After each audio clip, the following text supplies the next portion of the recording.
Radio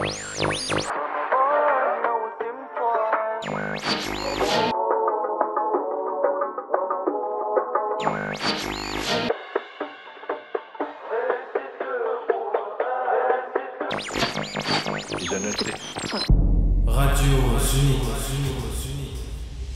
Moi de la purification de l'âme, Ramadan, oh Ramadan, que durant ce mois béni Dieu nous pardonne, Ramadan, oh Ramadan. Assalamu alaikum wa rahmatullah.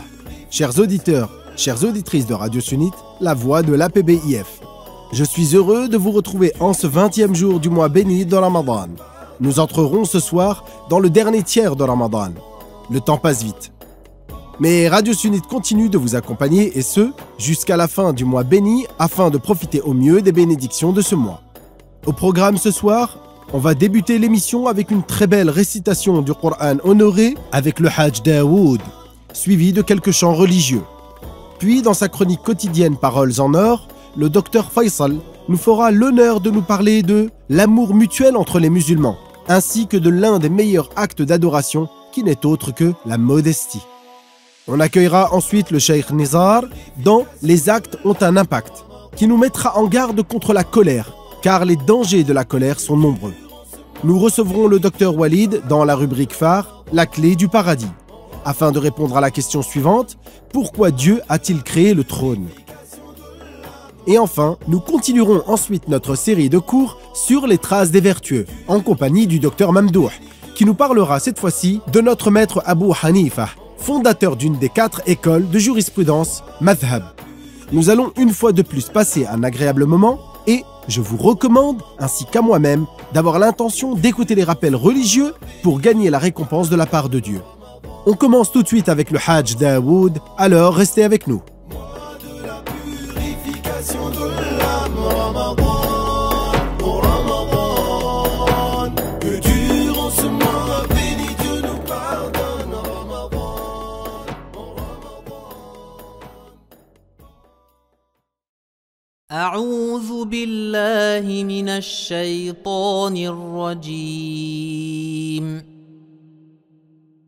بسم الله الرحمن الرحيم.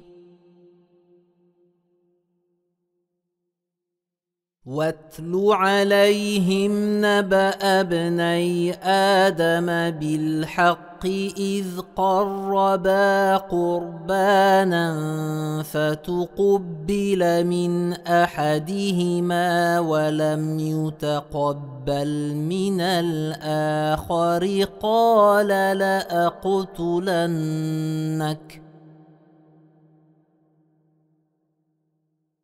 قال إنما يتقبل الله من المتقين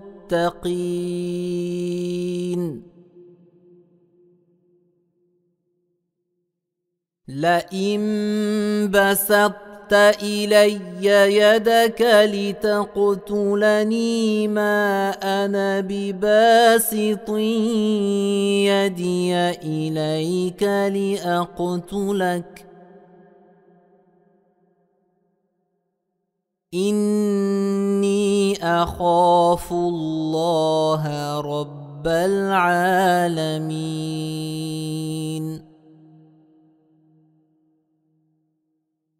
لئن بسطت إلي يدك لتقتلني ما أنا بباسط يدي إليك لأقتلك إني أخاف الله رب العالمين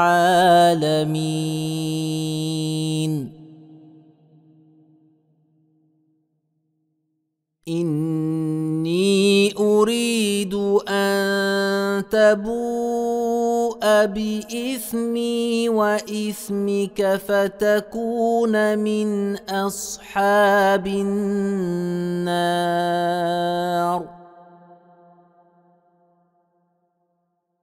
وذلك جزاء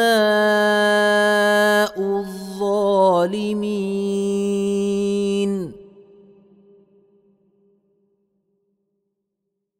فطوعت له نفسه قتل أخيه فقتله فأصبح من الخاسرين.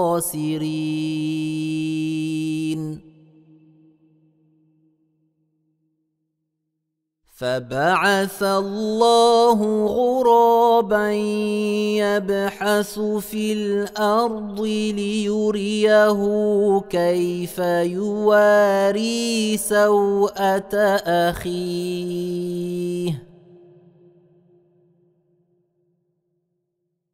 قال يا ويلتى أعجزت أن أكون مثل هذا الغراب فأواري سوءة أخي، فأصبح من النادمين.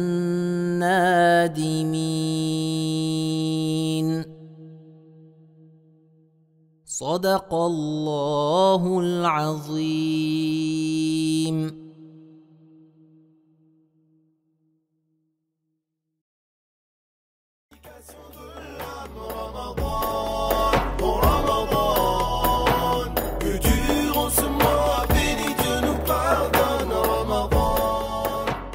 Radio Sunnite, la voix de la PBIF, vous accompagne tous les soirs à 19h jusqu'à la fin du mois béni de Ramadan. Un programme à ne pas manquer. Paroles en or, la prière, lumière du cœur, les actes ont un impact, la clé du paradis, dans la maison du messager de Dieu et sur les traces des vertueux. Et tous les week-ends à 17h, retrouvez le temps des enfants. Radio Sunnite, c'est votre radio. Restez avec nous.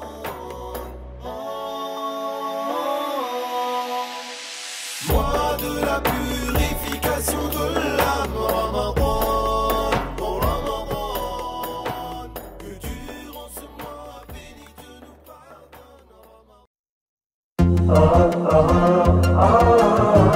افرح النور أتانا والضياء عم الزمان وعجبوا كيف يتيم يملأ الدنيا أمانا.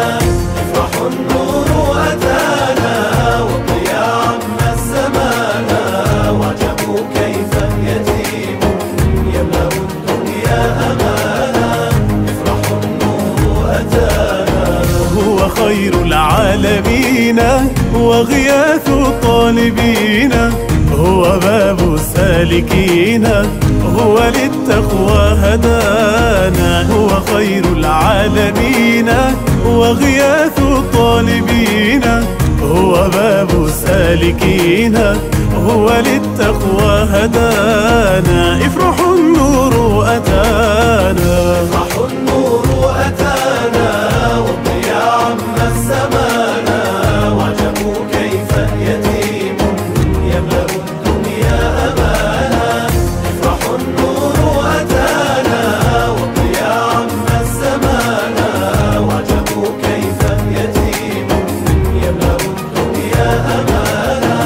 افرحوا النور أتانا في هواه يطروب ذبت اليوم القلوب إن بنا حلت ندوب حبه فيه شفانا. في هواه يطروب ذبت اليوم القلوب إن بنا حلت ندوب حبه فيه شفانا. افرحوا النور أتانا، افرحوا النور أتانا والضياء عم الزمان وعجبوا كيف يتيم يملأ الدنيا أمانا.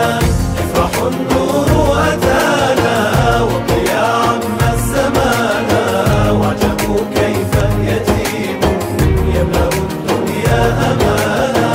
افرحوا النور أتانا سيدي البدر التمام شفنا فيه الغرام قام والناس نيام للمعالي قد دعانا. سيدي البدر التمام شفنا فيه الغرام قام والناس نيام للمعالي قد دعانا.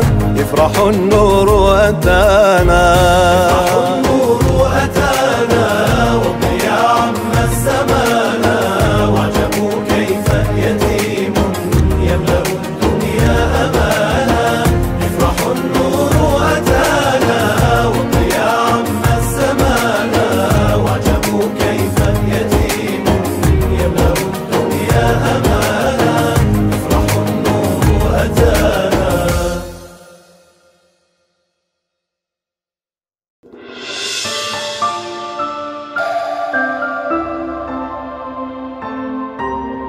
وإياكم للتمكن في علم التوحيد.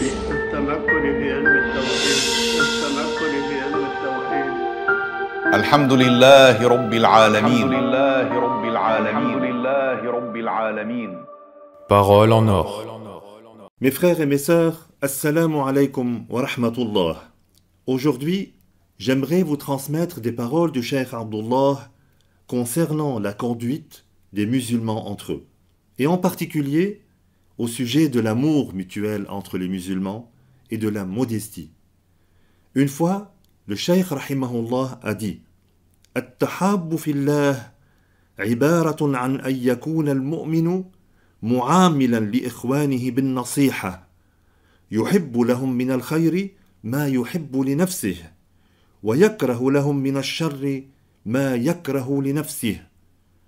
Le Cheikh a dit: l'amour mutuel par recherche de l'agrément de Allah est une expression indiquant le fait que le croyant agisse avec ses frères avec le conseil. Il aime pour eux le bien qu'il aime pour lui-même et déteste pour eux le mal qu'il déteste pour lui-même. Et il a dit une autre fois, rahimahullah: Al-mu'minu yanbaghi an yakuna li akhihi al-mu'min kal-bunyan yashuddu ba'duhu ba'da. Il convient que le croyant soit pour son frère croyant à l'image de ce que représentent les parties d'un mur, les unes par rapport aux autres, chacune tenant l'autre. وَأَن يَكُونَ مُحِبًّا لِلْمُؤْمِنِ لِلَّهِ تَعَالَى. Et il convient aussi qu'il aime le croyant par recherche de l'agrément de Allah. فَقَدْ قَالَ الرَّسُولُ صلى الله عليه وسلم لَا تَدْخُلُوا الْجَنَّةَ حَتَّى تُؤْمِنُوا وَلَا تُؤْمِنُوا حَتَّى تَحَابُّوا. Le messager de Allah sallallahu alayhi wa sallam a dit: لا تدخلوا الجنة حتى تؤمنوا ولا تؤمنوا حتى تحابوا.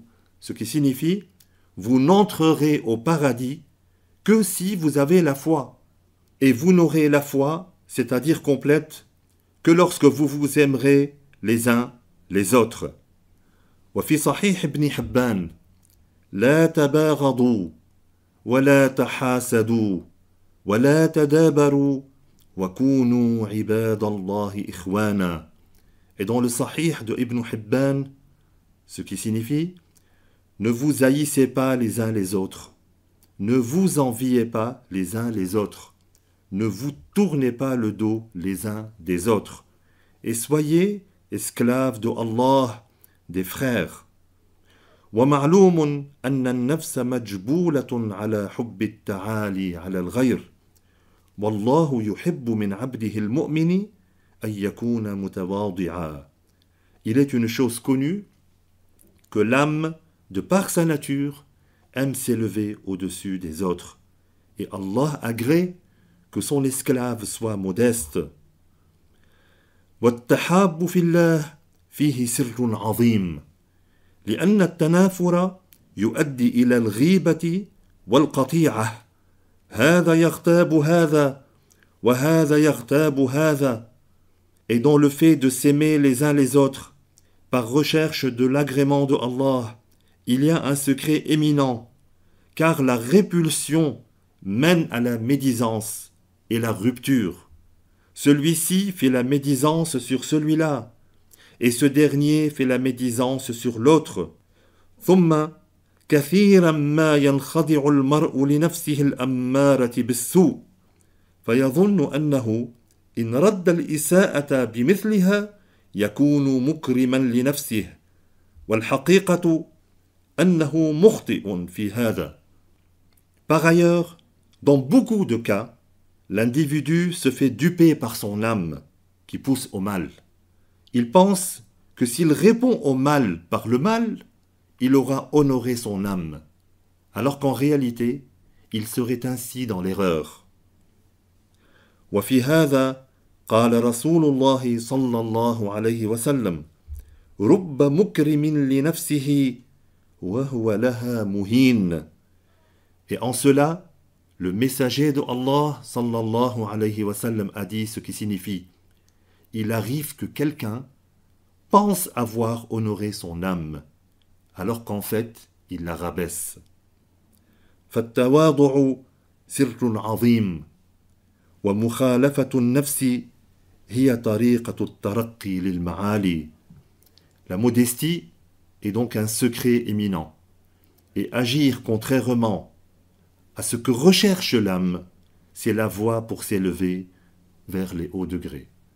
Barakallahu fikum, mes frères et mes sœurs, que Allah rétribue en bien toute l'équipe de Radio Sunnite pour ce que vous faites pour la communauté. Barakallahu fikum, walhamdulillahi rabbil alamin, wassalatu wassalamu ala rasulillah, wassalamu alaykum wa rahmatullah. Il est notre modèle, notre guide, notre bien-aimé. Nous tentons chaque jour de suivre son exemple. Comment vivait le prophète sallallahu alayhi wa sallam? Quelles étaient ses habitudes? Comment mangeait-il? Comment marchait-il? Quel était son comportement? Je vous invite à le découvrir dans une toute nouvelle rubrique de Radio Sunnite, La Voix de l'APBIF, consacrée à la vie du dernier des envoyés de Allah, alayhi salatu wassalam. Je vous dis donc à très bientôt dans la chronique Fi Bayti Rasulillah, dans la maison du messager de Dieu.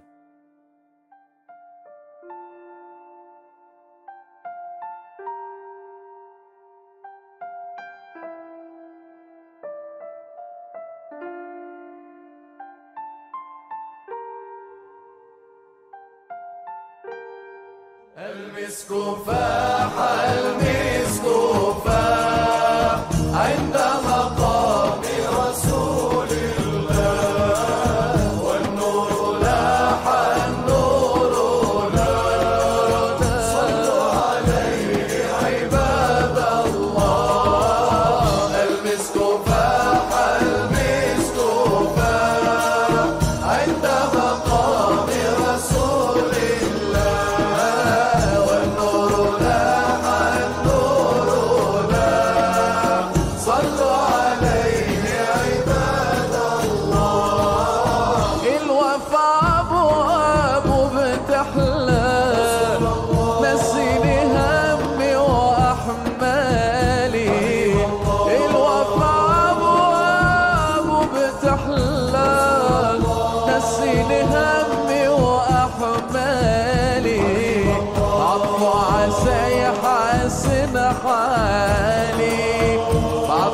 سيحسن حالي يغنى الفؤاد بنيل رضا المسك فاح المسك فاح المسك فاح والنور لاح النور لاح صلوا عليه عباد الله أتمنى أشوفه أتمنى بكل ليلة وأتهنى أتمنى أشوف بكل ليلة وأتهنى صلي زمان بستنى صلي زمان بستنى يا رب أكرمني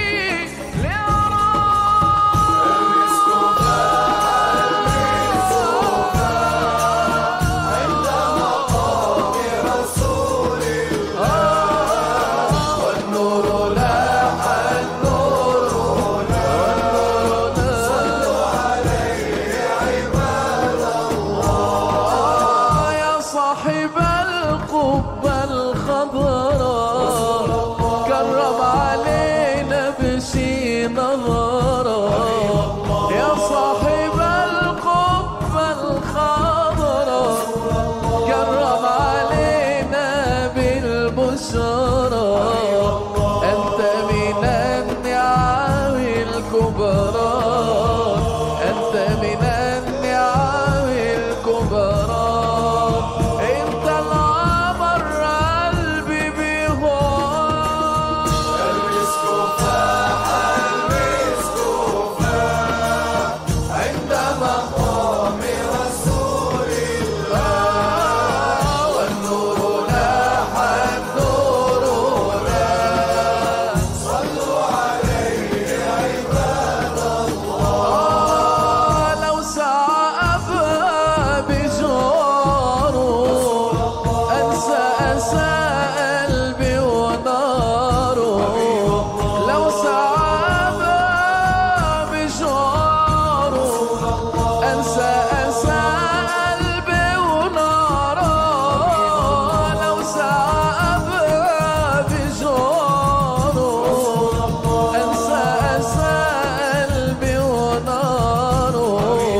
صلوا عليه عباد الله صلوا عليه عباد الله صلوا عليه عباد الله صلوا عليه عباد الله صلوا عليه عباد الله.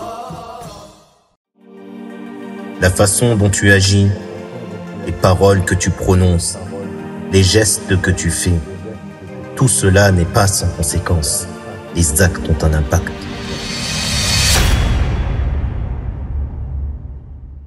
Chers auditeurs et auditrices, Assalamu alaikum. Je suis heureux de vous retrouver dans cette rubrique « Les actes ont un impact ». Et aujourd'hui, on va parler de la cause de grandes catastrophes, à savoir la colère.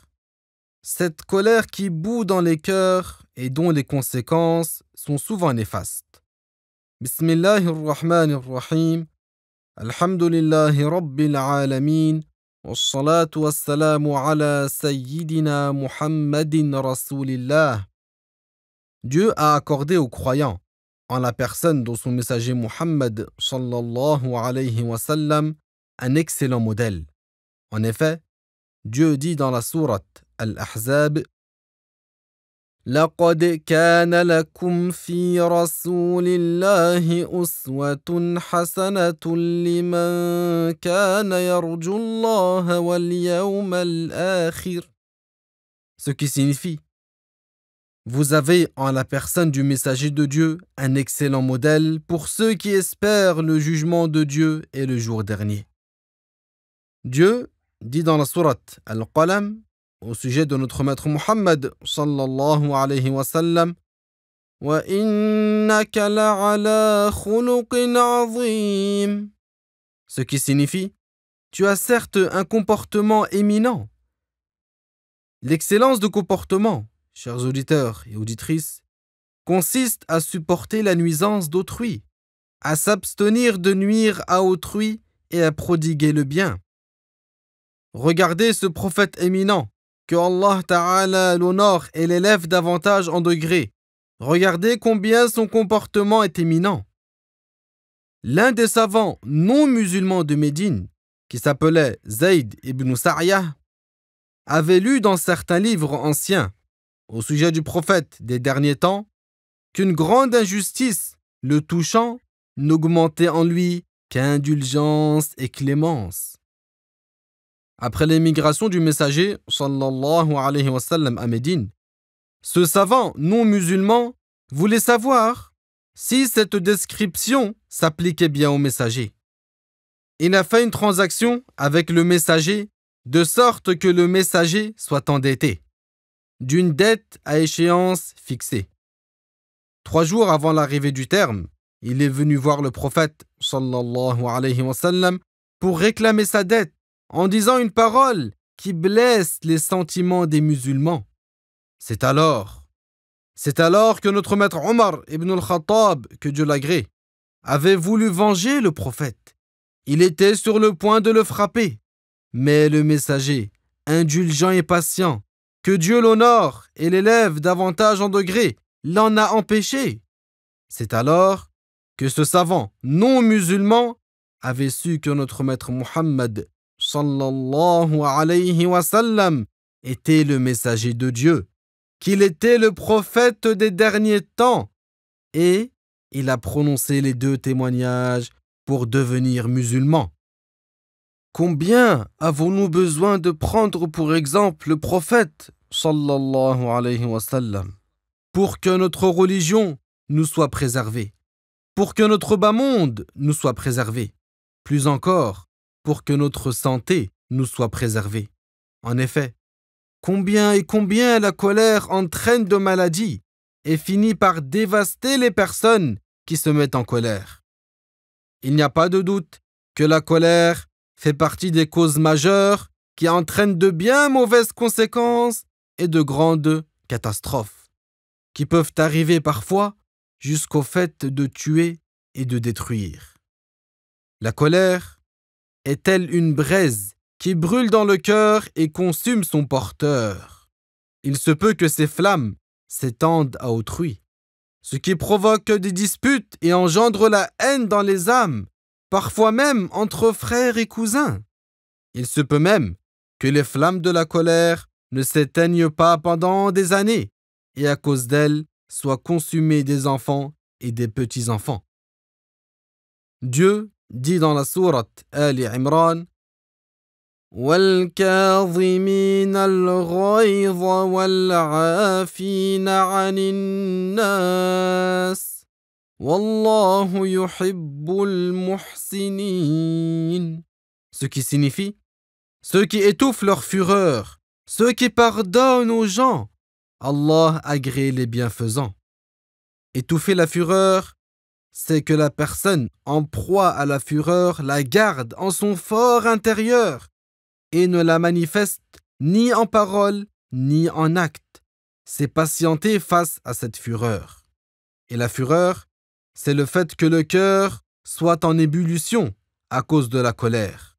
Peu de gens sont capables, lorsqu'ils sont en colère, d'étouffer leur colère et de ne manifester aucune trace de leur colère. Quand vous voyez la plupart des gens, lorsqu'ils sont en colère, leur sang se met à bouillir dans leur cœur. Ils cherchent à la manifester parce que leur colère provient d'habitude d'une incitation du shaytan qui les fait sortir de leur modération. Vous les voyez menacer et promettre des nuisances pour des choses futiles, pour des choses du bas monde. À cause de cela, il y a des gens qui ne se parlent plus. Des gens qui se tendent des pièges les uns aux autres pour le bas monde. Al-Bayhaqi a rapporté de Bishr ibn al-Harith que le prophète de Dieu, Isa, Jésus, alayhi salatu wassalam, a dit « Hubbu dunya ra'su kulli khati'ah » ce qui signifie « L'amour du bas monde est la source de tout péché ». Pour conclure, j'aimerais m'adresser à chacun de nos auditeurs. Toi qui nous écoutes, si quelqu'un te fait du tort, ou te blesse, ou t'insulte, alors rappelle-toi le comportement du maître de la création et étouffe ta colère pour agir conformément à l'ordre de Allah, soit de ceux qui pardonnent beaucoup. Cela fait partie des caractères des gens honorables. Les actes ont un impact, c'est fini pour aujourd'hui. À très bientôt dans Radio Sunnite. Barakallahu fikum pour votre attention. Wassalamu alaykum wa rahmatullah.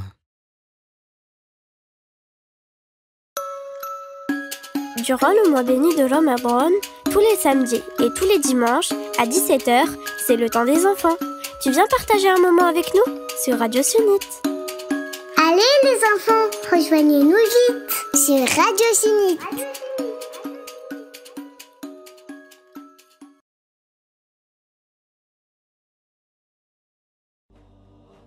حنا لحبكم على النبي حنا مهما ليالي الفتن مرت تمتحنا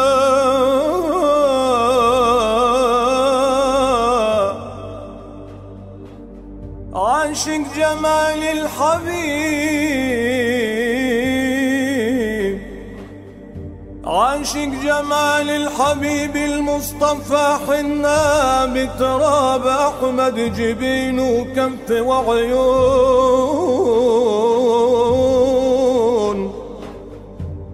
يبكي دموع الهوى يبكي دموع الهوى وين النبع وعيون أهل الهوى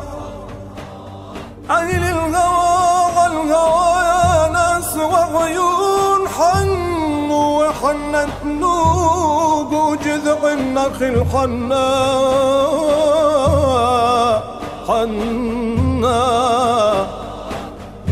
يا أبوي يا أبوي يا أبوي يا أبوي رسول الله من ولدي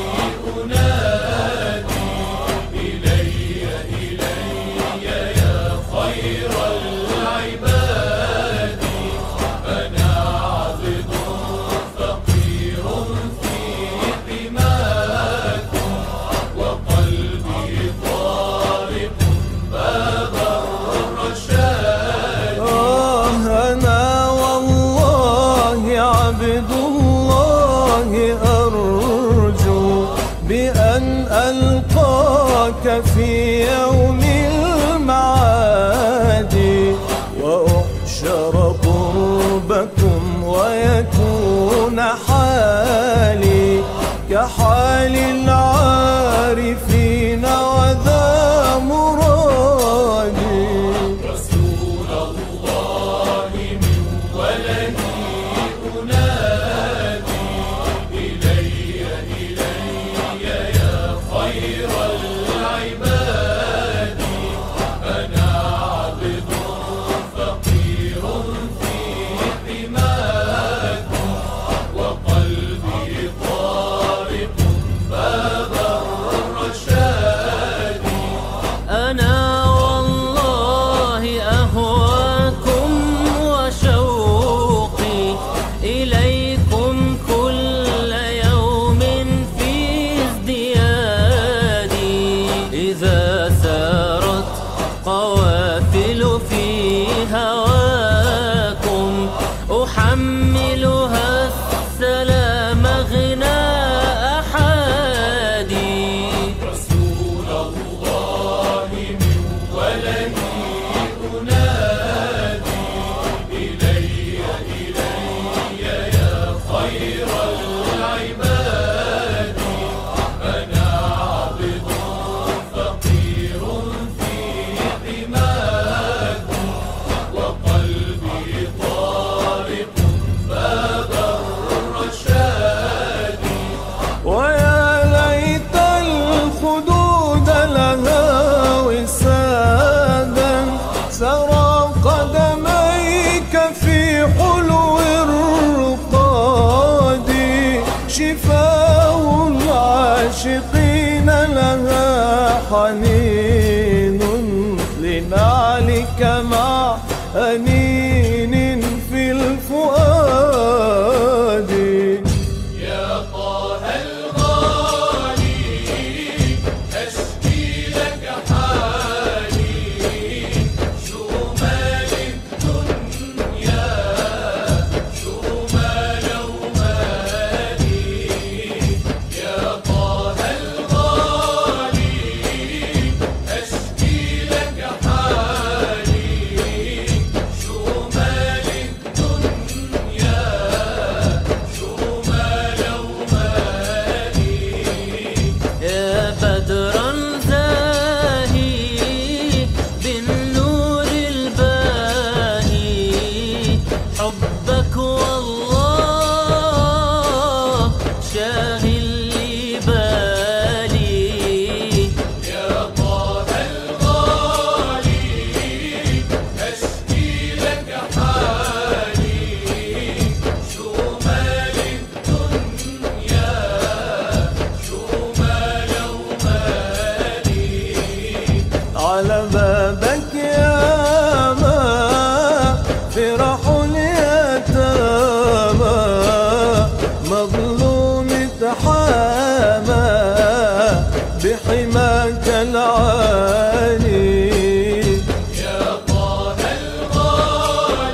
la purification de l'âme.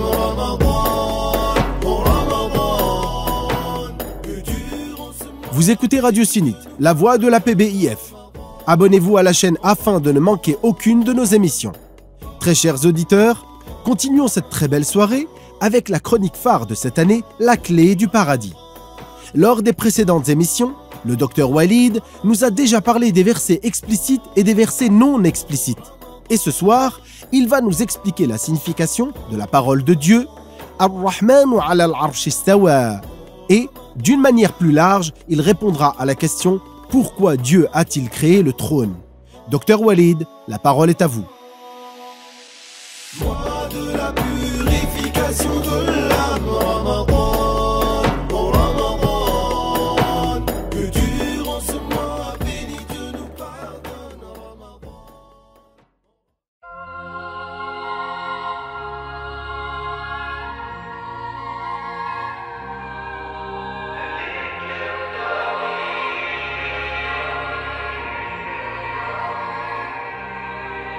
Elle éclaire ta vie, illumine tes nuits, le remède qui guérit, la clé du paradis.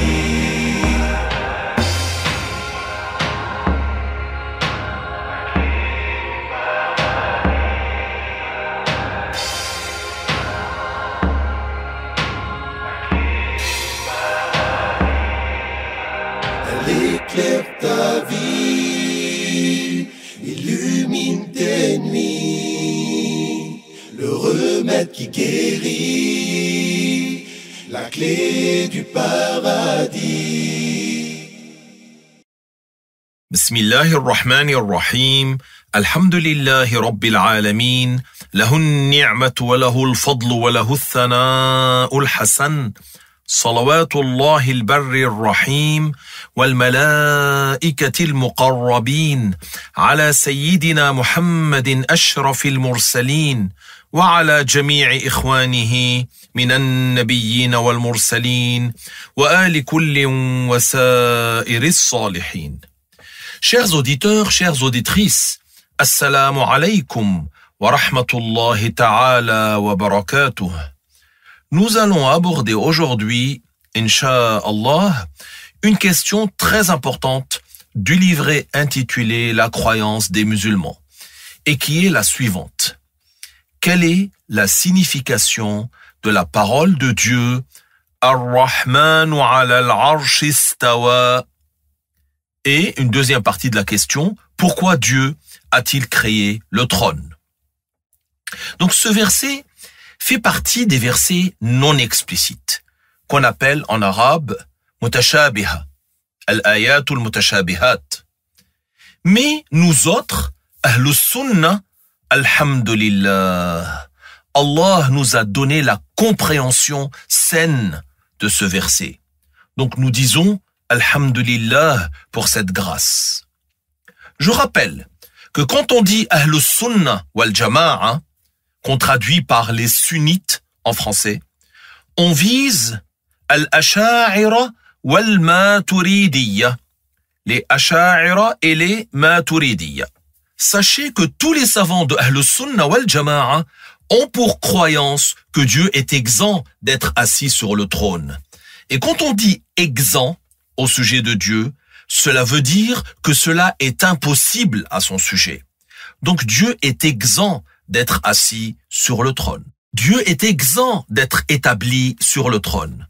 Dieu est exempt d'être au-dessus du trône, face au trône, sans contact. Dieu est exempt d'être dans une direction. Il est exempt d'être en mouvement ou immobile. Dieu est exempt de n'importe quelle autre caractéristique des créatures. Les savants ont dit que le mot istawa dans le verset a un sens qui est digne de Dieu et qui est autre que ce qu'on vient d'énumérer. Ceci est notre croyance à propos de Dieu Azza wa Jal. Quant à celui qui croit que Dieu serait établi ou assis ou qu'il occupe un espace, celui-là n'a pas connu Allah tabaraka wa ta'ala. Rentrons un peu plus dans les détails. Un premier point très important. Ce verset nous informe qu'il est advenu quelque chose concernant le trône. Donc, dans la parole de Dieu, Ar-Rahmanu ala al-arsh istawa, qu'est-ce qui subit l'acte? C'est le trône qui subit l'acte. Il est advenu quelque chose concernant le trône et non pas concernant Dieu. Dieu est éternel. Il n'y a pas de début à son existence. Donc il est impossible à son sujet qu'il lui advienne un nouvel attribut. Donc ce verset signifie qu'il est advenu quelque chose au trône. C'est quoi? Il est entré en existence. Dieu l'a créé. Et Dieu l'a préservé et l'a maintenu dans la direction du haut et l'a préservé par sa puissance de tomber. Voilà le sens de istawa. C'est-à-dire que Dieu domine le trône. Si quelqu'un vous demande qu'est-ce que cela veut dire Dieu domine le trône, vous dites il fait du trône ce qu'il veut. Donc Allah Ta'ala dit وَهُوَ الْقَاهِرُ فَوْقَ عِبَادِهِ. Ici, le mot arabe fawqa dans le verset, il est utilisé pour désigner la domination et non pas la direction du haut. Il signifie dominer et non pas être au-dessus. Donc, revenons au verset Ar-Rahmanu ala al-arsh istawa. Ar-Rahman, c'est un des noms de Allah Ta'ala. C'est un des noms de Dieu. Ala al-arsh istawa. Ala al-arsh istawa. Cela signifie, il a fait exister en le trône une caractéristique. Quelle est-elle? Le fait d'être préservé. Donc le trône a été créé et il est maintenu en existence. C'est ça le sens de istawa. C'est l'une des façons les plus faciles pour comprendre le sens de istawa. Dieu a créé le trône et Dieu a fait que le trône soit dans la direction du haut. Il l'a préservé et fait perdurer ainsi éternellement. Ce sont là des significations, une explication de ce verset qui sont dignes de Dieu. Pour ce qui est du terme istaqarra, qui est traduit en français par s'établir, ceci n'est pas digne de Dieu. Le fait de s'établir, ou on dit aussi l'établissement, implique le contact. Et le contact a lieu entre deux corps. Dire de Dieu qu'il serait établi revient à dire qu'il est un corps. Donc qu'il a un volume. Et qu'il a donc besoin de qui lui a donné ce volume. C'est exclu au sujet de Dieu. De même, jalasa, s'asseoir. Ce n'est pas digne de Dieu. S'asseoir se dit pour ce qui a deux moitiés, une moitié supérieure et une moitié inférieure. Cela aussi n'est pas digne de Dieu. L'endroit, c'est l'espace occupé par un corps. Cela n'est pas digne de Dieu non plus. Et la direction, c'est quoi la direction? C'est un endroit par rapport à un autre. On dit la direction d'en haut désigne un endroit au-dessus de nous, et ainsi les autres directions. Tout cela n'est pas digne de Dieu non plus.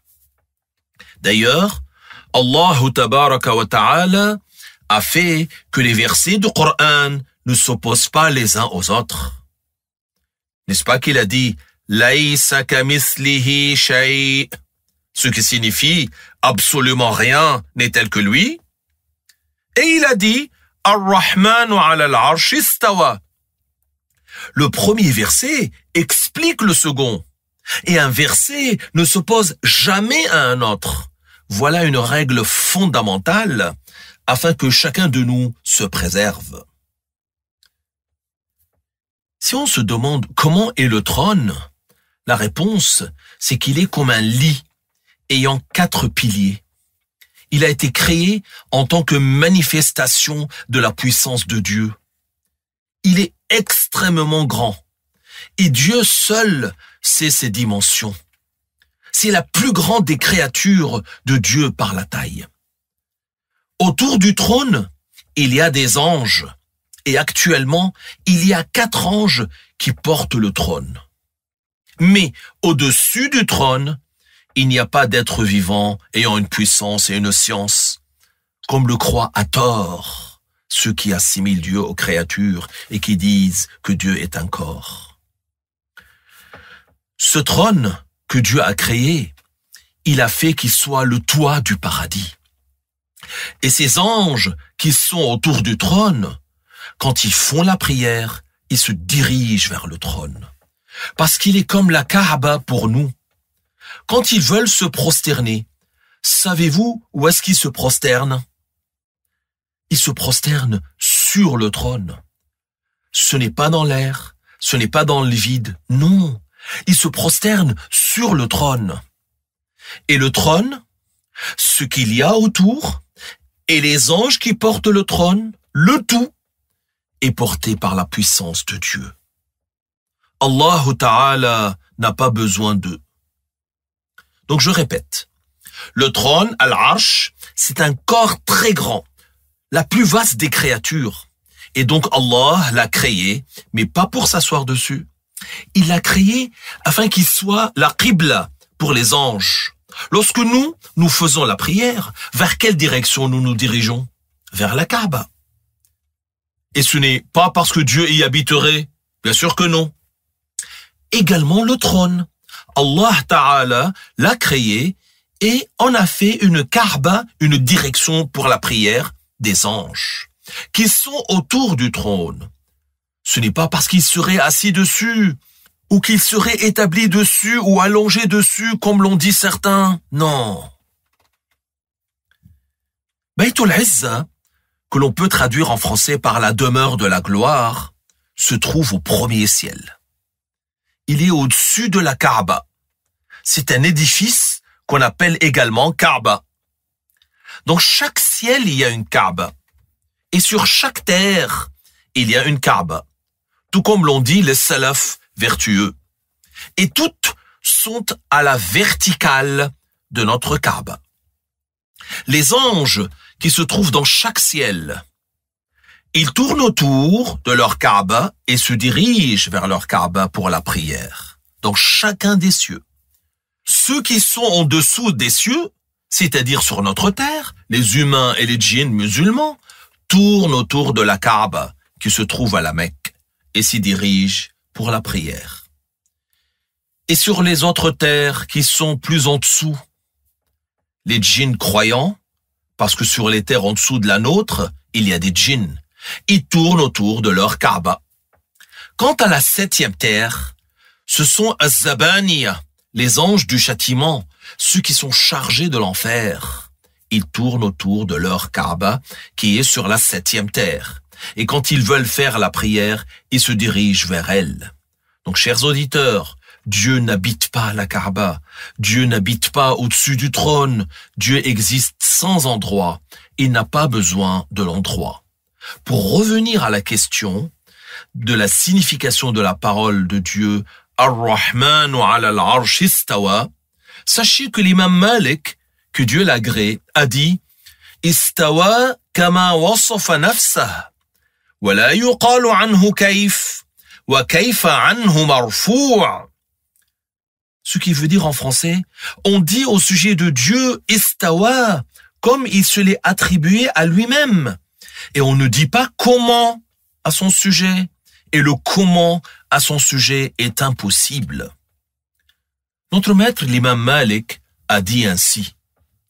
Vous avez remarqué, il n'a pas dit le comment est inconnu. Cette parole, il ne l'a pas dite, parce qu'elle fait croire que Dieu aurait un comment, qu'il aurait une forme et un aspect, mais que nous ne connaîtrions pas. Non! Allah Ta'ala n'a pas de comment.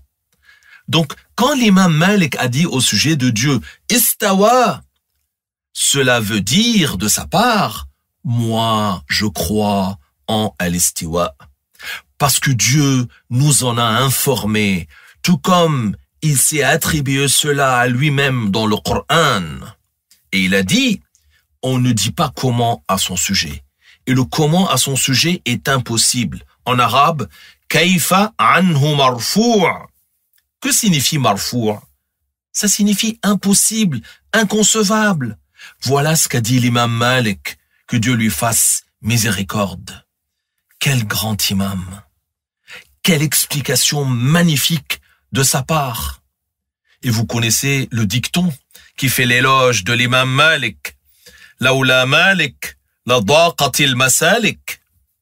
Ce qui veut dire, s'il n'y avait pas eu Malik, les issues auraient été très étroites. Que Dieu l'agrée. Donc ce verset, Ar-Rahmanu ala al-arsh istawa, nous le ramenons au verset Laïsa kamithlihi shay. Qu'est-ce que ça veut dire? Nous le ramenons au verset Laïsa kamithlihi shay. C'est-à-dire, nous lui donnons un sens qui ne contredit pas le verset Laïsa kamithlihi shay, qui est conforme au verset Laïsa kamithlihi shay, qui signifie absolument rien n'est tel que lui. Quant à l'imam al-Shafi'i, lorsqu'il fut interrogé à propos de ce verset Ar-Rahmanu ala al-arsh istawa, qu'est-ce qu'il a dit? Il a dit que Dieu lui fasse miséricorde. Amantu bila tashbih, wa saddaqtu bila tamthil, wa attahamtu nafsi an al-idrak, wa amsaktu an al-khawd fihi kull al-imsak. Ce qui veut dire en français, j'y crois, sans attribuer à Dieu une quelconque ressemblance avec les créatures. J'en confirme la véracité, sans attribuer à Dieu un semblable. Je reconnais mon incapacité à connaître la réalité de Dieu et je m'abstiens totalement de m'engager dans cela. Subhanallah, magnifique. Amantu bila tashbih wa saddaqtu bila tamthil. Ça veut dire j'y crois, sans assimilation de Dieu avec les créatures. Et j'en confirme la véracité, sans attribuer à Dieu des semblables. C'est-à-dire que absolument rien n'est pareil à lui. Ça veut dire je reconnais mon incapacité à connaître la réalité de Dieu. Et puis, attention, cette phrase ne veut pas dire je ne comprends pas. Non, elle veut dire moi, en tant qu'être humain, je ne peux pas atteindre la réalité de Dieu par ma connaissance. Voilà ce que ça veut dire. Nul ne sait la réalité de Dieu si ce n'est Dieu. Voilà le sens de la parole de notre maître al-Shafi'i, Muhammad ibn Idris, que Dieu l'agrée. Qu'est-ce qu'il a dit également? Wa amsaktu an al-khawd fihi kull al-imsak. Ça veut dire je m'abstiens totalement de m'engager dans cela. Et l'imam Ahmad alors, l'imam Ahmad ibn Hanbal, que Dieu l'agrée, qu'a-t-il dit? Il a dit istawa kama akhbar la kama yakhturu lil bashar. Ça veut dire istawa, ça veut dire je confirme, je crois en al-istiwa, tout comme il en a informé, non pas comme cela peut traverser l'esprit humain. Voilà. C'est-à-dire, ce n'est ni une position assise, ni un établissement, ni aucune des significations des créatures. Donc, nous avons cité déjà l'imam Malik, l'imam al-Shafi'i et l'imam Ahmad. La parole de l'imam Ahmad et celle de l'imam al-Shafi'i ayant été rapportées toutes les deux par l'imam Ahmad al-Rifa'i dans Al-Burhan al-Mu'ayyad, ainsi que par le cheikh Taqiyuddin al-Hisni dans son livre Daf'u shubahi man shabbaha wa tamarrad wa nasaba dhalika ila as-sayyid al-jalil al-imam Ahmad. Quant à la parole de l'imam Malik, c'est Al-Bayhaqi et d'autres qui l'ont rapporté de lui.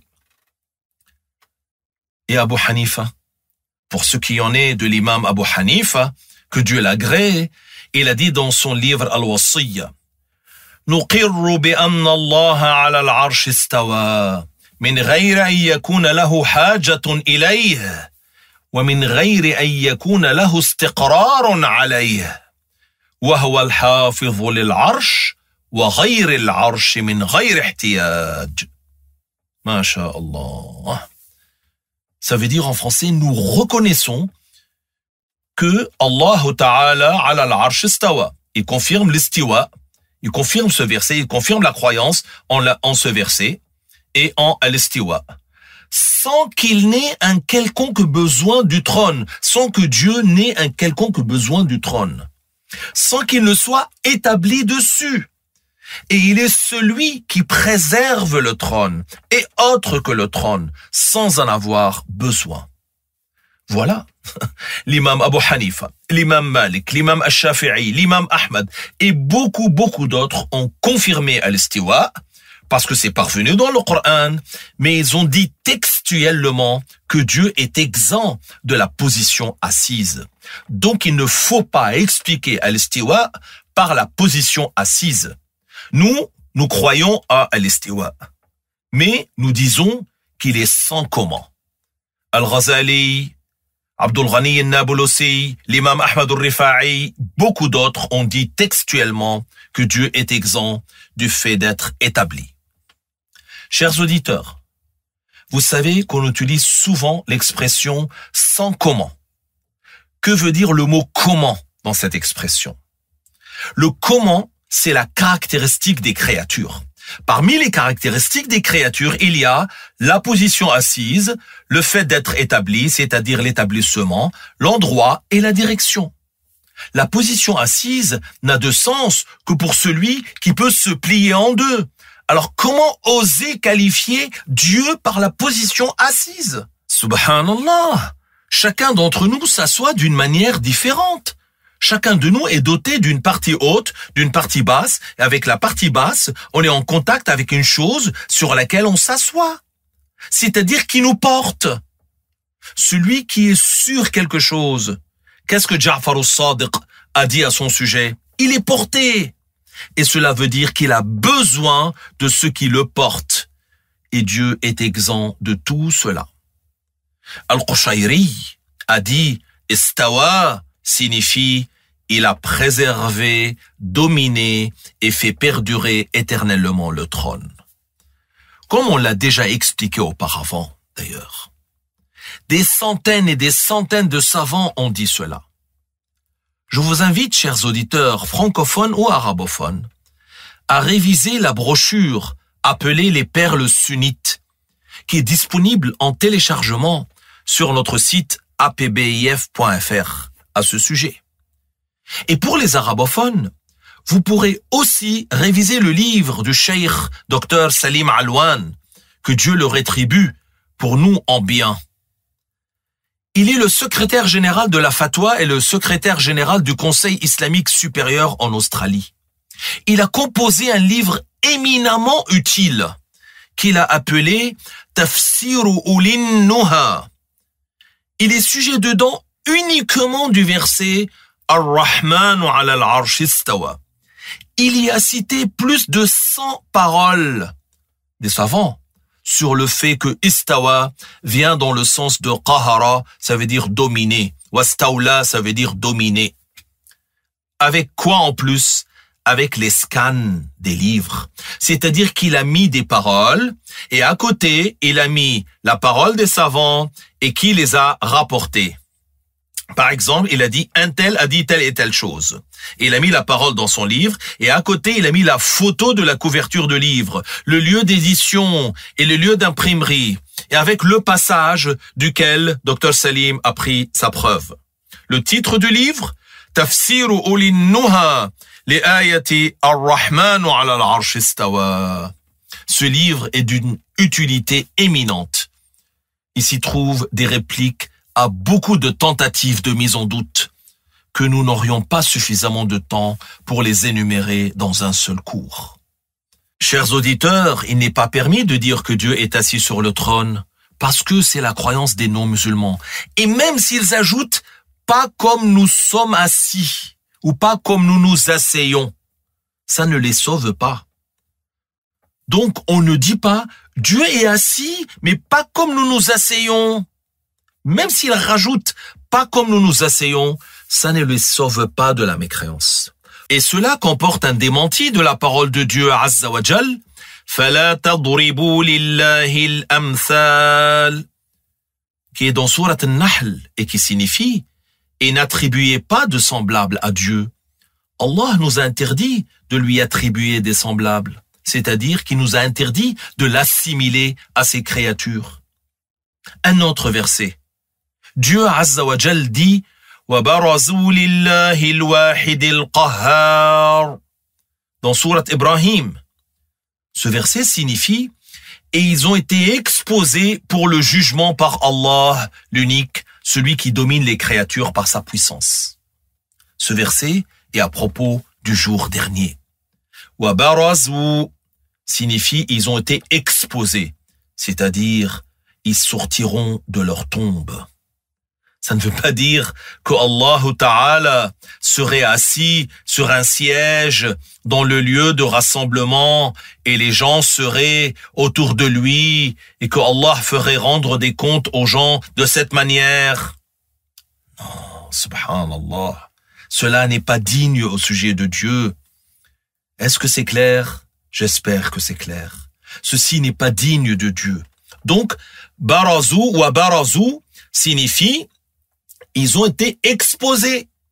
Ils sont apparus le jour dernier, le jour de la résurrection, pour rendre des comptes. Mais où étaient-ils avant d'apparaître? Ils étaient dans les tombes. Allah Ta'ala les fait sortir de leur tombe pour l'exposition des actes. Qui fait rendre des comptes aux gens? C'est ni un ange, ni un djinn, ni un être humain. C'est le Seigneur des gens, c'est Allah.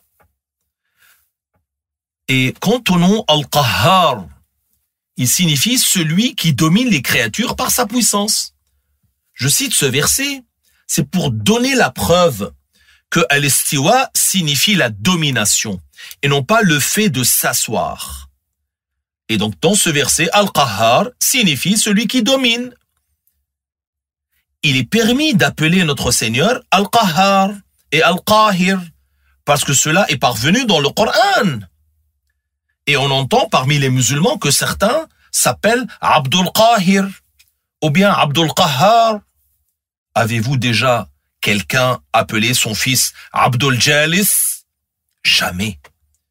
Il n'y a pas chez les musulmans le nom Abdul Jalis que l'on traduirait par l'esclave de celui qui est assis.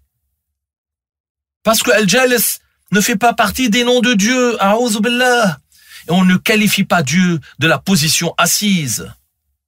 L'imam Ali, que Dieu l'agrée, a dit « Inna Allah khalaqa al-arsha izharan li qudratihi » ce qui veut dire, certes, Allah a créé le trône en tant que manifestation de sa puissance. Oui, il l'a créé pour le montrer aux gens et aux anges.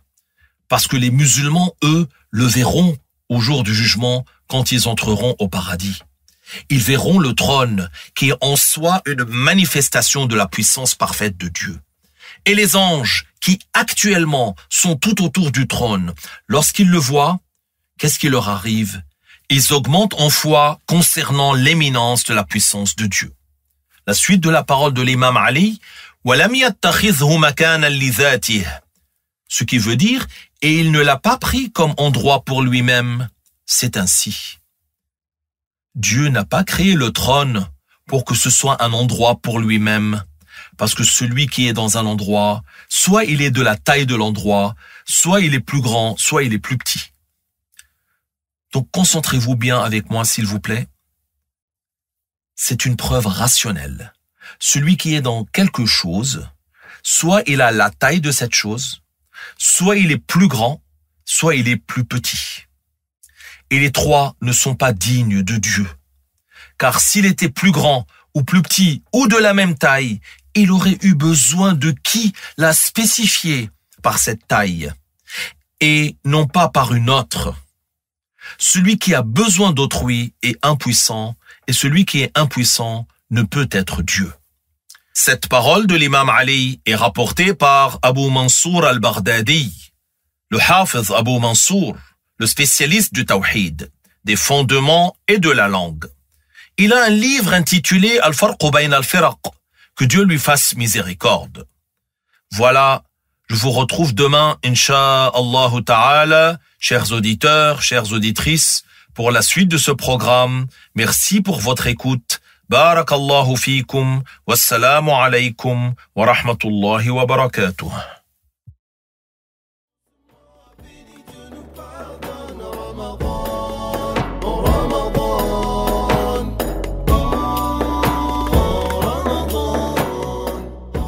Docteur Walid, encore une fois, merci pour la clarté de vos propos.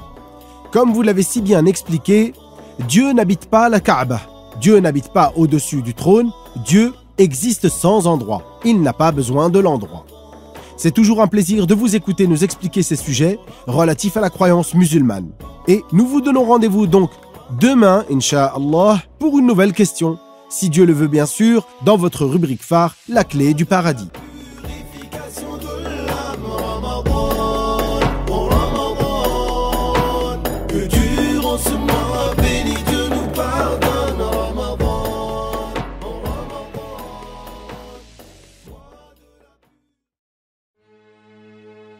صلوا على الحبيب اللهم صل وسلم وبارك عليه اللهم صل وسلم وبارك عليه صلوا عليه اللهم صل وسلم وبارك عليه اللهم صل وسلم وبارك عليه إنه خير الأنام اللهم صل عليه نوره يجلو الظلام اللهم صل عليه سيدي بدر التمام اللهم صل عليه ربنا صل عليه صل وسلم وبارك عليه اللهم صل وسلم وبارك عليه اللهم صل وسلم وبارك عليه اللهم صل وسلم وبارك عليه حبه الغالي أقام اللهم صل عليه في فؤادي يا سلام اللهم صل عليه بلسما داوى السقام اللهم صل عليه ربنا صل عليه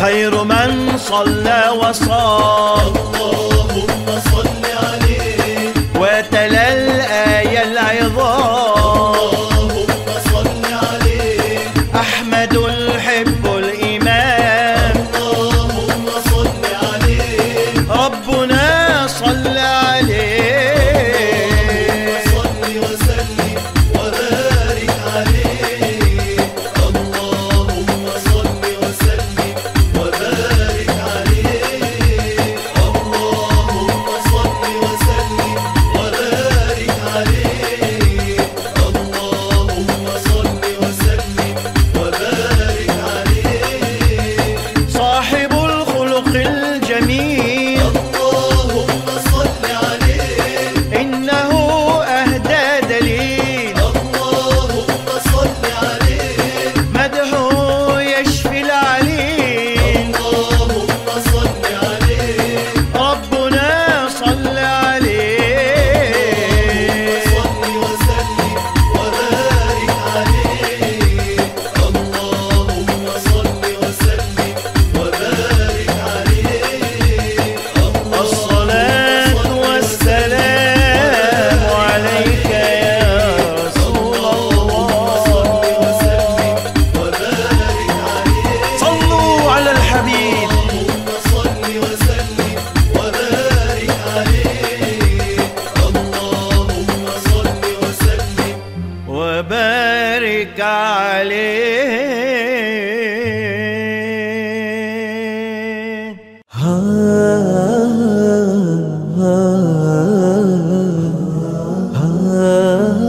Sur les traces des vertueux. Le récit de ces hommes qu'il convient à chacun d'entre nous de prendre pour exemple, espérant ainsi marcher sur les traces des vertueux.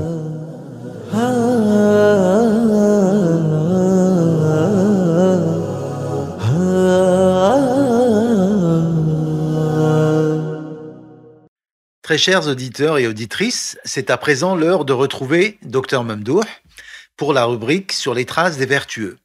C'est une chronique qui nous permet de découvrir la vie de grands hommes, des savants, des saints, des compagnons du prophète, sallallahu alayhi wa sallam, en d'autres termes, des hommes qui ont œuvré conformément à la religion de l'islam et qui ont contribué à ce qu'elle parvienne jusqu'à nous. Docteur Mamdouh, assalamu alaikum. Wa alaykum assalam. Barakallahu fikum. Je suis très heureux d'être avec vous dans cette émission Radio Sunnite en ce mois béni de Ramadan, le mois de la purification de l'âme, Shahru Safa'ir Ruh. Eh bien, c'est un plaisir pour nous également. Ce soir, vous allez nous parler d'un des fondateurs de l'une des 4 écoles de jurisprudence. Il s'agit de l'imam Abu Hanifa. Effectivement, il s'agit bien de l'imam Abu Hanifa, An-Nu'man, fils de Thabit. Il est né en l'an 80 de l'Hégire et il est originaire de la ville de Al-Koufa, en Irak. C'est-à-dire qu'il est de la fin du 1er siècle de l'Hégire et donc on peut dire que c'est un savant du Salaf. Oui, tout à fait, puisqu'il appartient aux 3 premiers siècles de l'Hégire. L'imam Abu Hanifa a pris la science de la religion très jeune. Ayant atteint le degré de mujtahid, il est devenu qualifié pour extraire des lois directement à partir du Coran et du hadith du prophète sallallahu alayhi wa sallam. De plus, comme vous le savez, il est le fondateur de l'école de jurisprudence Al-Madhhab Al-Hanafi. Oui, l'école hanafite. Donc l'imam Abu Hanifa a fondé l'école qui porte son nom et qui est suivie de nos jours encore. Vous nous avez dit, Dr Mamdouh, qu'il est né en l'an 80 de l'Hégire. Est-ce qu'il a quand même rencontré des compagnons ou des successeurs des compagnons? Oui, oui. D'ailleurs, l'imam Abu Hanifa a rapporté le hadith de 6 compagnons et d'environ 200 successeurs. Il a pu rencontrer 6 hommes parmi les compagnons du prophète, sallallahu alayhi wa sallam, et a rapporté d'eux les hadiths.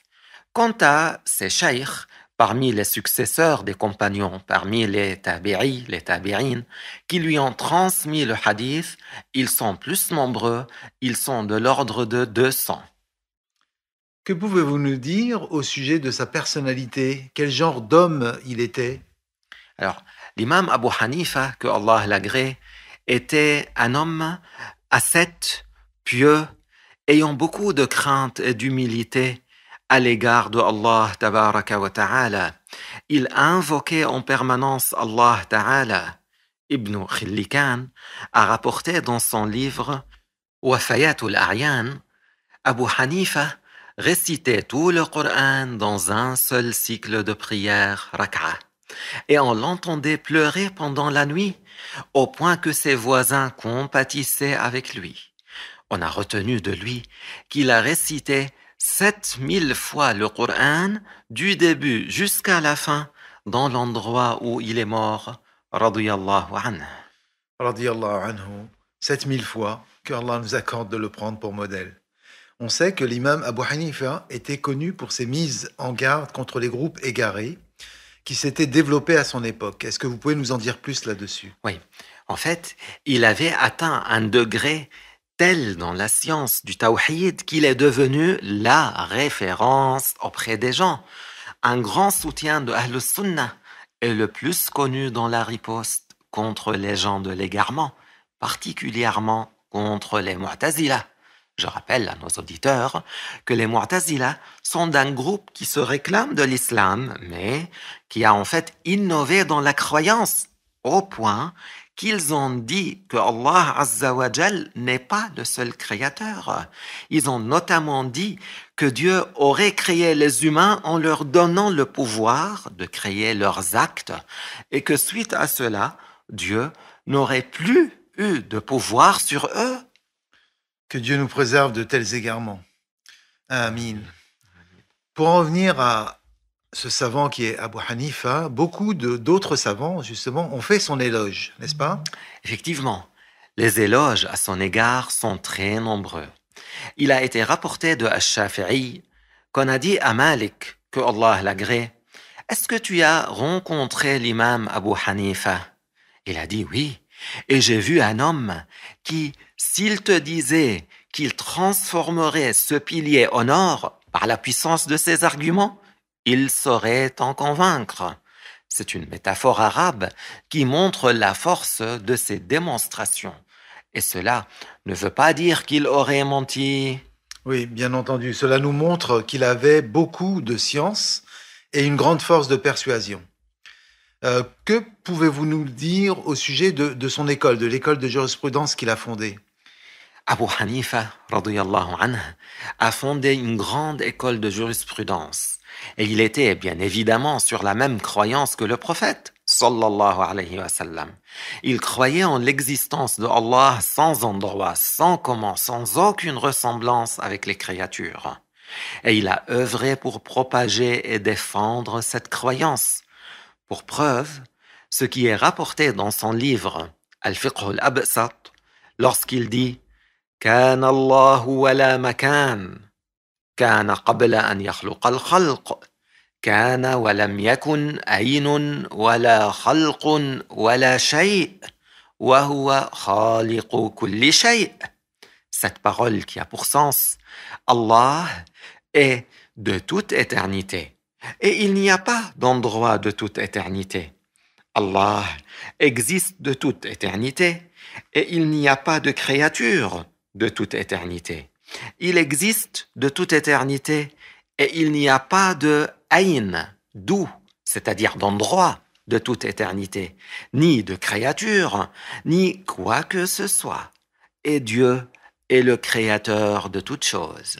Masha'Allah, Dr Mamdouh, c'est une très belle parole, très importante également, bien sûr. Pouvez-vous, s'il vous plaît, nous citer ces livres, alors pas la totalité des livres, mais au moins les plus célèbres?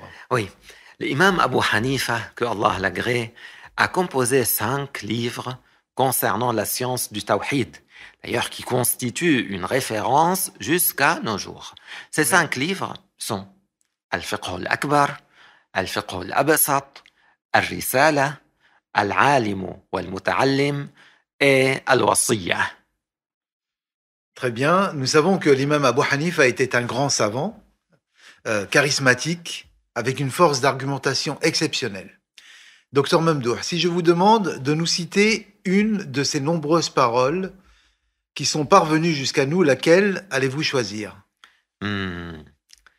Parmi les paroles précieuses que l'imam Abu Hanifa a dites au sujet de l'exemption de Dieu Ta'ala de toute ressemblance avec les créatures, il y a sa parole « Anna yushbihu al-khaliqu makhluqa » ce qui signifie « Comment serait-il possible que le Créateur ait une ressemblance avec ce qu'il crée ?» Oui, comment serait-il possible que le Créateur ait une ressemblance avec ce qu'il crée? Bien sûr qu'il n'y a pas de ressemblance avec les créatures. C'est une parole importante et il serait utile de la mémoriser. Pour terminer, au sujet de l'imam Abu Hanifa, en quelle année est-il décédé? Il est décédé en l'an 150 de l'Hégire, l'année même de la naissance de l'imam Ash-Shafi'i, radiyallahu anhuma. D'ailleurs, environ 50 000 personnes ont fait la prière funéraire en sa faveur et ont suivi son convoi funéraire. Et il est enterré à Bagdad, en Irak.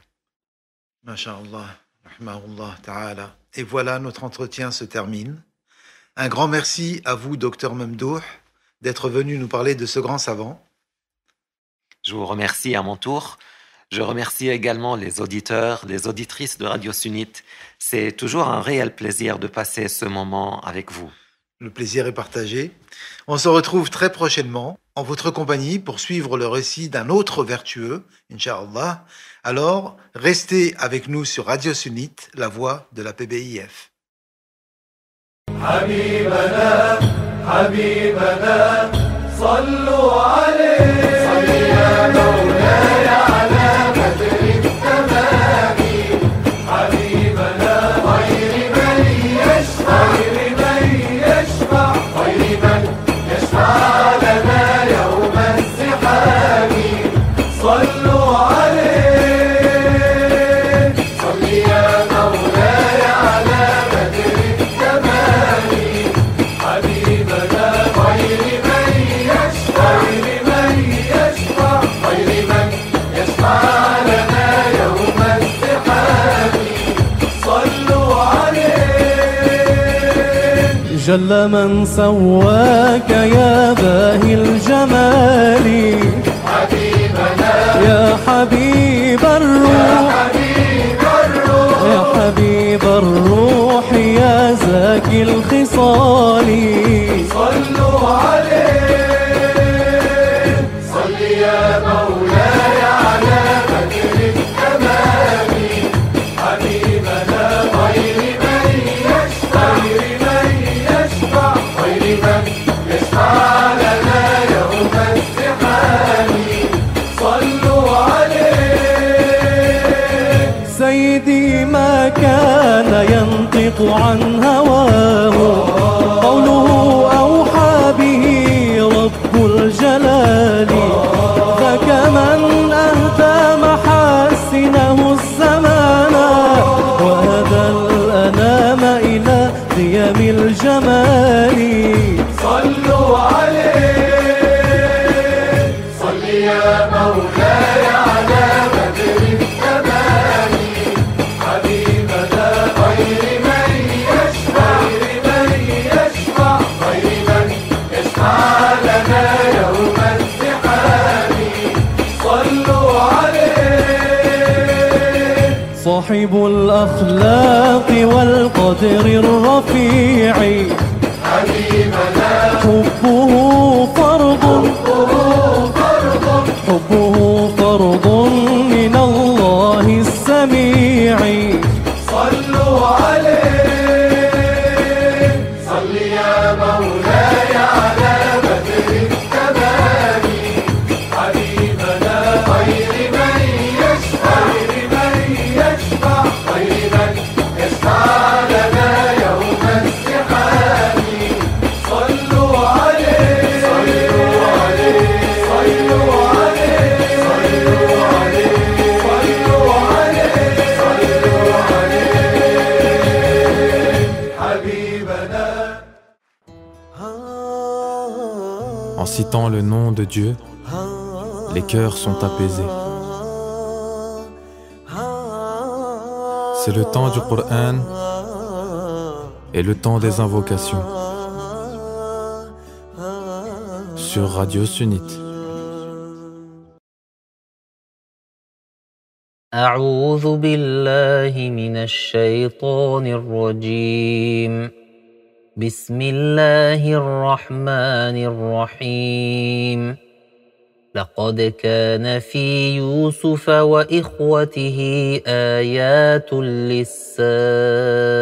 للسائلين إذ قالوا ليوسف وأخوه أحب إلى أبينا منا ونحن عصبة إن أبانا لفي ضلال مبين اقتلوا يوسف أو اطرحوه أرضا يخل لكم وجه أبيكم وتكونوا من بعده قوما صالحين قال قائل منهم لا تقتلوا يوسف وألقوه في غيابة الجب يلتقطه بعض السيارة إن كنتم فاعلين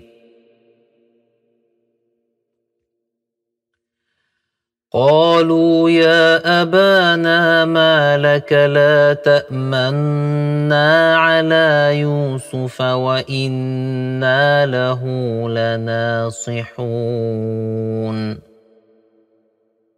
أرسله معنا غدا يرتع ويلعب وإنا له لحافظون صدق الله العظيم. الحمد لله رب العالمين، والصلاة والسلام على سيدنا محمد طه الأمين وعلى آله وأصحابه الطيبين الطاهرين. اللهم إنا دعوناك فاستجب لنا دعاءنا يا رب العالمين. اللهم تقبل منا إنك أنت السميع العليم، وتب علينا إنك أنت التواب الرحيم، واغفر لنا إنك أنت الغفور الرحيم، وارحمنا إنك أنت أرحم الراحمين. اللهم إنك عفو تحب العفو فاعف عنا. اللهم إنك عفو تحب العفو فاعف عنا. اللهم إنك عفو كريم تحب العفو فاعف عنا. اللهم اجعلنا من عتقاء شهر رمضان.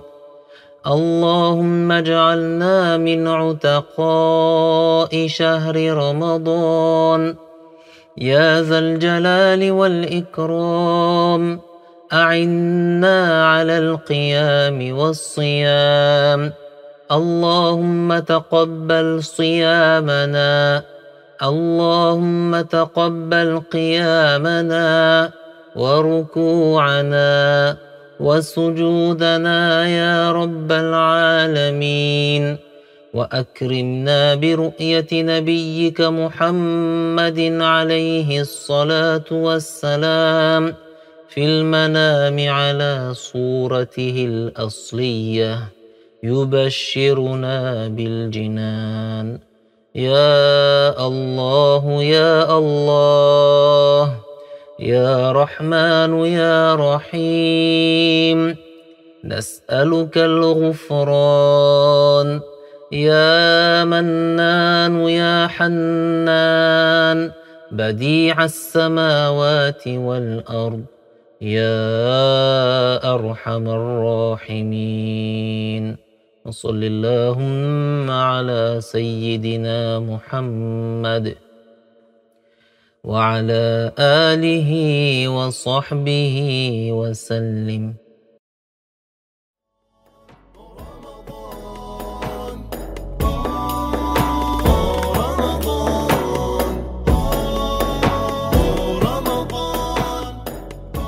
Très chers auditeurs et auditrices de Radio Sunnite, c'est le moment de conclure notre belle émission. J'ai encore passé un merveilleux moment en votre compagnie et j'espère que vous aussi. D'ailleurs, faites-le nous savoir sous les commentaires de la vidéo. Mais avant de nous quitter, permettez-moi de remercier tous les invités qui contribuent à réjouir nos cœurs. Le Hajj Daoud, le docteur Faisal, le Cheikh Nizar, le docteur Walid, le docteur Mamdouh et tous les autres ayant participé à l'élaboration du programme. Je tiens également à vous remercier, vous, qui nous écoutez, chers auditeurs et auditrices, pour votre constante fidélité et pour tous les messages que vous laissez durant le live sur le chat. Sachez que vous pourrez retrouver l'émission du jour sur notre chaîne YouTube APBIF-officiel, ainsi que davantage de contenus tels que des récits sur les prophètes, alayhimussalatu wassalam, des madih, mais aussi l'émission spéciale enfants, le temps des enfants, et bien d'autres choses encore. N'hésitez pas à naviguer sur la chaîne et, pour ne rien manquer, je vous invite aussi à vous y abonner si ce n'est pas encore fait. Suivez également l'actualité de l'APBIF sur nos réseaux sociaux, Telegram, Facebook, Instagram ou encore Twitter. ainsi que sur notre site internet apbif.fr, riche en informations utiles. Enfin, pour clôturer cette belle émission, cette belle soirée, j'aimerais vous rappeler de préserver votre langue des mauvaises paroles. Une fois, un homme a dit à un autre homme « Un tel t'a insulté ». Il a répondu « Lui m'a lancé une flèche, mais il m'a raté. Alors pourquoi as-tu pris la flèche et me l'as-tu plantée dans le cœur ?» Que Dieu nous préserve de rapporter les paroles pour semer la discorde. Taqabbalallahu ta'atikum. Rendez-vous demain à 19h pour une nouvelle émission, Inch'Allah. Et je vous dis Assalamu alaykum wa rahmatullah. Mois de la purification de l'âme, Ramadan, oh Ramadan. Que durant ce mois béni, Dieu nous pardonne, Ramadan, oh Ramadan. Mois de la purification de l'âme.